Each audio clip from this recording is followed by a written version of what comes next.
যেহেতু আমি একা আহত হই নাই, আপনারা সবাই আহত হয়েছেন, যারা সাংবাদিক ভাইরা আছেন আপনারা সবাই আহত হয়েছিলেন। আপনাদের উপরে অন্যায়ভাবে লাঠিচার্জ করা হয়েছিল আপনারা সাংবাদিক ভাইরা। আপনারা কি ভুলে গেছেন নাকি? আমি জানি না আপনারা কীভাবে এটা রিকভার করছেন, কিন্তু আমার তো রিকভার করতে সময় লেগে গেল। আমার এতই সময় লেগে গেল যে নির্বাচন পার হয়ে গেছে, এখন পর্যন্ত বেডতে ঘুরতে সময় লেগে গেছে।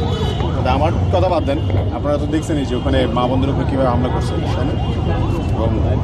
আমরা বেশ কয়েকজন পুলিশ সদস্য দেখলাম যে খুব আগ্রহ নিয়ে আপনাকে মারতেছে।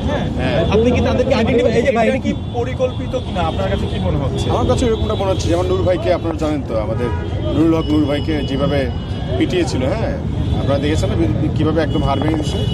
এটা খুব মানে প্ল্যান করে না হইলে তো এমনটা হওয়ার কথা না। আমার ক্ষেত্রে এমনটাই হয়েছে। হয়তো জুলাইয়ের যে সকল ফ্যাসিস্ট যারা এখনও পুলিশের মধ্যে আছে বা প্রশাসনের মধ্যে আছে বা এই ইন্টারিমের মধ্যে যারা ছিল, তাদের নির্দেশনায় হয়তো এগুলো হয়েছে।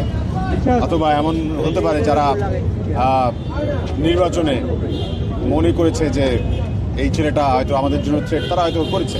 তো আমাদের এটা নিয়ে আসলে আফসোস নেই, আমরা আমাদের জায়গায় খুব ফোকাসড আছি। শহীদ ওসমান হাদির হত্যার বিচার নিশ্চিত করাটা আমাদের মূল লক্ষ্যে আমরা স্থির থাকবো। তবে আমার খুব আফসোস লাগছে আপনারা যারা সাংবাদিক ভাইরা আছেন তাদের জন্য, যে আপনারা কেন আপনাদের সংগঠন থেকে আপনারা একটা মামলা করলেন না। আমি তো অসুস্থ, যার কারণে হচ্ছে উঠে দাঁড়াতে সময় লেগে গেছে, যার কারণে এতদিন পারিনি, হয়তো আমি মামলাটা করতাম।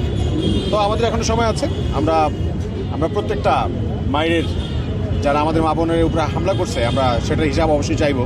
হ্যাঁ, ইন্টারিমকেও সেটা জব দিতে আওতায় আসতে হবে, যে কেন 144 তারা তো ওই যমুনার ওই পারে শাহবাগে কি আজিজ মার্কেটের সামনে কেন মারছো? এই প্রশ্ন আমরা করবো না?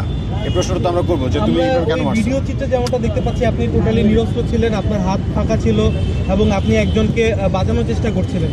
সেই মুহূর্তে একজন পুলিশ সদস্য কি আপনার গায়ে হাত তুলতে পারে কিনা? মানে আমরা কি বলতেছিলাম, আমরা তো সবাই সাক্ষী। আমরা কি ওখানে কি এমন কোনো কাজ করছি যেটা হচ্ছে অবৈধ, অনৈতিক? আমরা জাস্ট বলতেছি এটা মা বোনকে কেন আপনারা মারতেছেন। এখন আমরা এই প্রশ্ন করাও কি আমাদের অপরাধ? এই প্রশ্ন কি আমরা করতে পারবো না যে কেন মারতেছেন, কেন হচ্ছে এরকম বেধড়কভাবে মারতেছেন?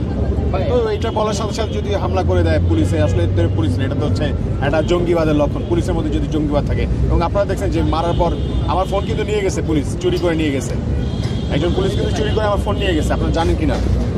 আমি তার নিজের পক্ষে আমি ভিডিওটা আপলোড করে দিয়েছে, আপনারা হয়তো দেখে থাকবেন।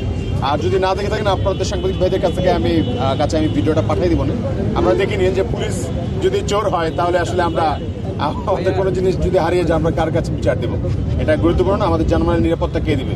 সো এই যে পুলিশের পোশাক পরা যে চোরেরা, তাদের বিরুদ্ধে আমাদের হুলিয়া এবং আমাদের লড়াই সংগ্রাম।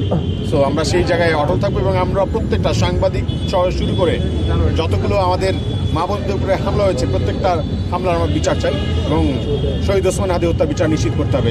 এখন যেহেতু এতদিন বলছে এই নির্বাচিত সরকার, এখন তো হয়ে গেছে, এখন বিচার করো। খেয়াল করেছেন যে তারা কিন্তু